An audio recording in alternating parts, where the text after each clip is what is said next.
Here's another document. This one talks about a Dr. Leon Davidson. For those who go through the documents, you'll see that doctor's name quite a bit. Leon Davidson, I'll talk about in a minute. But this particular document started essentially a string of records that I was able to kind of piece together. And some of you who've already gone through these, you probably saw this as well, because this one does stick out. Let me read it to you. Dr. Leon Davidson is on our backs again. He wants a verbatim translation of the space message and the identification of the transmitter from which it came. Skipping ahead a little bit, Elwood tells Davidson the message was in identifiable Morse code and from a known U.S. licensed radio station. This was intended to satisfy Davidson that he did not, in fact, have a space message. When you start looking at the documents, you piece together something. Dr. Leon Davidson believed that he had caught maybe like a SETI type, what we would consider like a SETI type message. We don't know a whole lot of details. We only kind of have these few documents about it. But he got something. He went to the CIA and said, hey, I've got this message. I need you guys to analyze it. According to the CIA, they said, hey, this is Morse code. Davidson didn't take that. And he kept pushing for answers. The documents reveal that he just kept pushing. He kept pushing.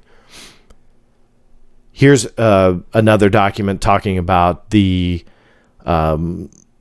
essentially the what I believe anyway is the taped space message that was referred to, that it actually went to Wright-Patterson Air Force Base. This was in the 1950s, so that makes sense. Wright-Patterson Air Force Base was the home to Project Blue Book, so this is probably an example of the CIA giving over this space message to Wright-Patterson Air Force Base. I'm only laughing because it's just the way that it's written in here. But it went over to Wright Field and to the Project Blue Book staff, and so that they probably looked at it. Now, let me interject here with just a quick explanation on who the heck Leon Davidson is. It's this gentleman right here, if you're watching the video. He was an engineering design supervisor on atomic weapons. He worked for the United States government. He was also very interested in UFOs. He is believed to have kind of spearheaded and convinced the United States Air Force to release Special Report Number 14 from Project Blue Book. What this particular document was at the time in 1955 when it was published, it analyzed all UFO cases, had statistics and so on up until that point of 1955. So he obviously had a huge interest, but he also had a huge influence. Obviously, because if he's credited for getting them to release that. My point in kind of interjecting some background to him here is to show he wasn't a nobody. You know, this wasn't some crackpot from the middle of Kansas living on a farm saying, I want to see my UFO stuff. It wasn't. He was obviously an individual who was highly intelligent. He was working on atomic weapons for the United States government. He believed that he found something, may have been Morse code, I'm not sure. I'm just kind of surprised someone like him wouldn't understand if he was listening to Morse code, but that's a totally different debate. So I don't know what that space message is, but those documents are fairly interesting because it gives some background to this gentleman who was pushing and pushing and pushing for the CIA to address these UFO documents and UFO issues, and in this case, a space message. I went after FBI files on Dr. Leon Davidson. Actually found some. I'll also put that in the show notes page like I referenced on how to get to that a couple moments ago. But I got Davidson's FBI file. You can see here from 1981. Keep in mind that space message was around the 1950s. Even in 1981, I'll read this to you. Mr. Leon Davidson, obviously he was a doctor, but the document, Mr. Leon Davidson advised that on March 29th, 1981, the New York Times business section, page F19, predicated the assassination attempt on President Reagan.